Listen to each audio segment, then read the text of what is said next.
The only fashion and interior design advice I think you'll ever need. And as you can imagine, this is all going to be a bit conceptual and more encouraging you to follow your authenticity and how to do that. And I feel like we hear about authenticity a lot, and that is like the biggest piece of advice everyone gives online, which is amazing. But I feel like we've kind of lost the plot with what authenticity actually is. So I'm going to talk a lot about that. And this video has actually come out of a big journaling session I did the other day, and it may seem silly or weird for me to call this video the best fashion advice or the only fashion or interior design advice you'll ever need, and then just proceed to tell you things that I have thought of. But none of this is new. It's just kind of one of those things where I had a day of journaling and of kind of these little breakthroughs, and I feel like I want to try to explain it in a way that really finally started to make sense to me. So I hope this resonates in a new way for at least a few of you guys. But one platform that I feel like really encourages you to follow your own authenticity and figure out your own unique style, especially in interior design and fashion for me, has been Skillshare. And Skillshare is sponsoring this video again, so thank you so much to them for continuing to support my channel. Skillshare is the largest online learning community for creatives with thousands of classes led by industry experts across film, illustration, design, freelance, productivity, and more. Skillshare can help you take your career, skills, hobbies, passions, or side hustles to the next level. The really cool thing about Skillshare is that they put together custom learning paths, which are curated sequential class collections that can help you master a specific skill. I have obviously been obsessively exploring their fashion and interior design classes, and there are so many awesome ones to choose from. I completed a class called Interior Design, Create a Plan for Your Perfect Room, which was all about how to take your inspiration photos that you've collected and actually translate them into your own unique design, following simple and tangible steps. I also love Skillshare's Learn by Doing approach, where members can share a project after completing a class and get feedback from the community. And right now, the first 500 people to click the link in my description will receive a 1-month free trial of Skillshare. Get started today.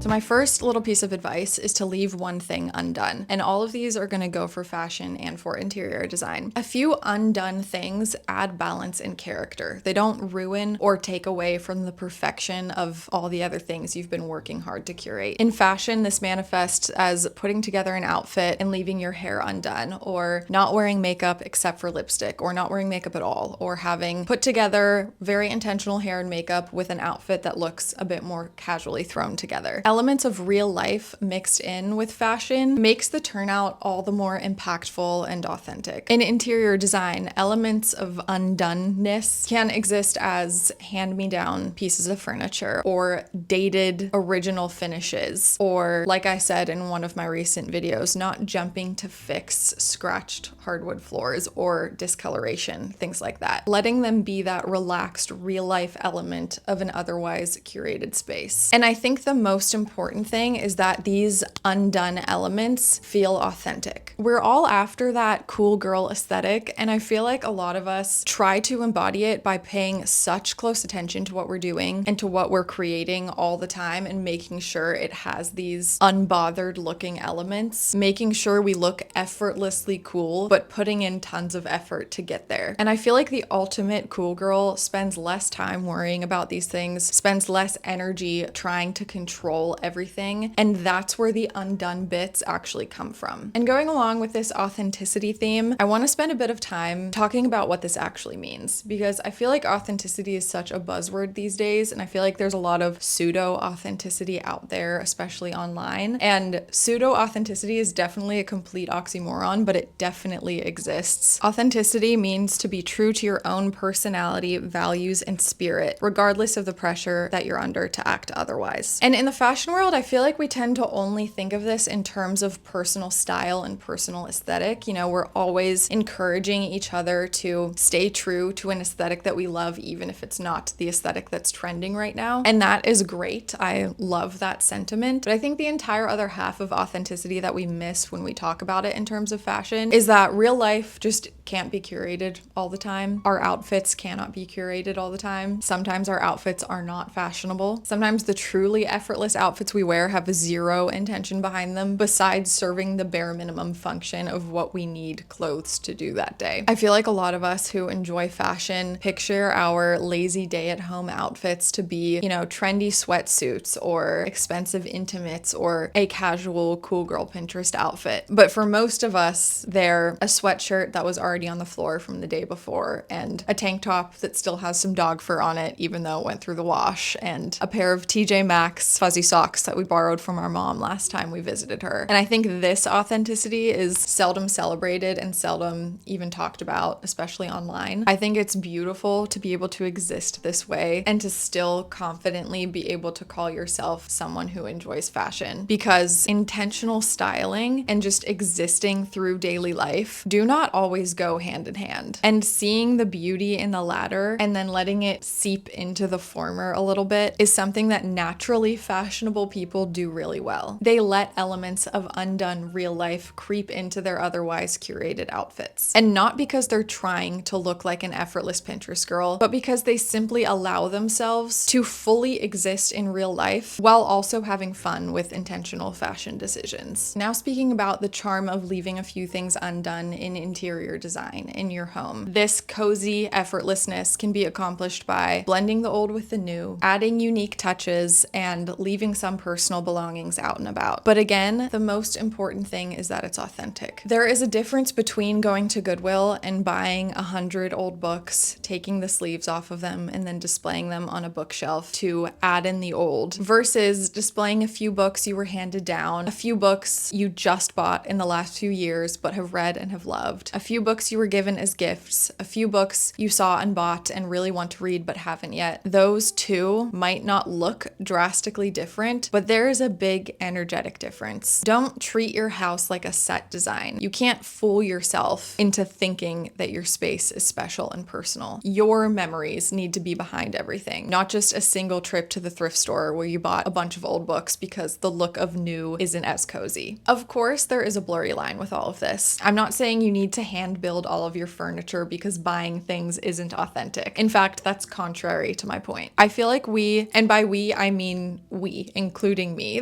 as I said, all of this stuff is stuff that I'm like telling myself too. So please don't feel like I'm attacking anyone. If anyone, I'm attacking myself and just sharing my findings. But I feel like we often try to inject pseudo coziness and pseudo personal touches by thrifting a bunch of old things and scattering them around. We don't like the idea of furnishing our home all at once with one trip to IKEA, but we seem less concerned about the idea of furnishing our home all at once with one trip around the city picking up things from Facebook Marketplace. And I know that the latter is more sustainable and that's where a lot of the guilt is eliminated, but in terms of just wanting to have a personal and authentic and very you home, I feel like that is true as well. We hate the idea of just buying everything all at once from a big new store, but we don't as much mind the idea of driving around and picking up secondhand things and still furnishing it all in one day. And I feel like we need to get out of our heads the idea that old is automatically more special and that new is automatically less personal. I've talked a lot on my channel about the difference between old and new and how I love bringing in old things because it has a story behind it a lot of the time and it feels more special. So I am not now going the complete opposite direction. I'm just saying that maybe we need to backpedal just a teeny tiny bit and understand that just because something's old, it doesn't automatically mean it's more special and more personal. And just because something's new, it doesn't automatically mean that it is less personal. Authenticity in a home means that some things are going to be new, some things are going to be secondhand, some things are going to be cool things that you bought when you went on a trip that meant a lot to you, some things are going to be from IKEA, some things are going to be from Target, some things are going to be hand-me-downs that are not in the best shape, some things are going to be passed down from your grandma that you're obsessed with and you're never getting rid of, some things are just going to be placeholders for when you find something better. And that home can absolutely be beautiful and uniquely well designed. What matters is that there was a little real life reason behind each of those things that made their way into your space and that you allowed them in rather than forcing them there or forcing certain things out. The most fashionable people and the people with the best homes are people that, yes, have a natural eye for things that look good together, but more importantly, allow that creative process to unfold naturally naturally without questioning themselves a million times along the way. My next little piece of advice is set out to create a feeling rather than an aesthetic. The only reason we want our house to be a certain aesthetic is because we believe we will feel better existing in a house that is that certain aesthetic instead of another aesthetic. And there's a quote that says, the only reason anyone ever wants anything is because they believe they will feel better in the having of it. So if we just focus on that feeling from the beginning, we can kind of bypass copying a certain aesthetic. Focus on bringing in elements that feel good. Focus on creating a space that feels good, rather than focusing on copying a certain aesthetic because you think you will feel good once it all comes together. Analyzing aesthetics is fun and exciting and inspiring sometimes, but I think if you're feeling stuck, you should put Pinterest away and focus on what you remember about that feeling you're trying to create. If you want your space or your outfit to be authentic, going back to Pinterest to compare and to check whether you're on the right track is going to be discouraging and counterproductive. It could lead you to take 2 steps back, even though you were on your way to creating something that was even more like you and even more a reflection of your personal style. And this next part is going to sound like a contradiction of what I just said, but I promise it isn't, so just bear with me. I think when you're lacking inspiration or direction or don't really know what your style is, look at someone whose style you admire and imagine what kind of space that person would exist in or what kind of outfit that person would put together. And don't be afraid to idealize it and romanticize it. I always advise against copying someone else when you're stuck with choosing an outfit or decorating a space, but copying something imaginary is different because it still comes from your own head. I think Rick Rubin says something in his book, The Creative Act, about when he's working with musical artists, if they're stuck or they have a block or something, he tells them to write a song for a different specific musical artist or to write a song that they imagine that other specific artist would write. And I think this is a pretty genius way to get out of your head and jump right into a different perspective. If you're stuck on an outfit, choose someone whose style you generally admire and picture what they would choose if they were given your wardrobe, or picture what you would choose for them if you were dressing them in pieces from your wardrobe. If you're stuck on decorating a room, choose someone whose style you generally admire. It can be someone from your life, someone online, or even one mystery person whose outfit you pinned on Pinterest once. You don't really know who they are, but you think they're cool and you think their outfit was cool. Doesn't matter. Create an imaginary image in your head of what kind of space you think that person would exist in. What choices did they make for their house? What is the energy of the space that you picture them to exist in? And again, feel free to romanticize it and idealize it because you're not actually comparing yourself to their real life. I feel like we're often discouraged from doing things like this because we're told to stay true to ourselves, to embrace our individuality and not to idealize others and compare ourselves to others. But in this case, you're not actually comparing yourself to someone else's real life. You're using what inspires you about them as a tool to get out of your own head and to let a different, new, fresh perspective inform your creative choices. You're kind of tricking yourself into thinking that these ideas aren't actually coming from your own head, but the cool thing is that they are. These are all your original ideas, and thinking about them in terms of someone else's life is just a way to disconnect and distract yourself from your same old patterns of thinking. And if you have anything else to add to the conversation, I would love to hear down below in the comments. I love the idea of just, always discovering new ways to hype each other up and encourage each other to embrace our personal style, whatever that means to each of us. And if you like this video, give it a thumbs up and subscribe to my channel if you want to. And with that, I'll see you guys in a few days with another one. Bye guys.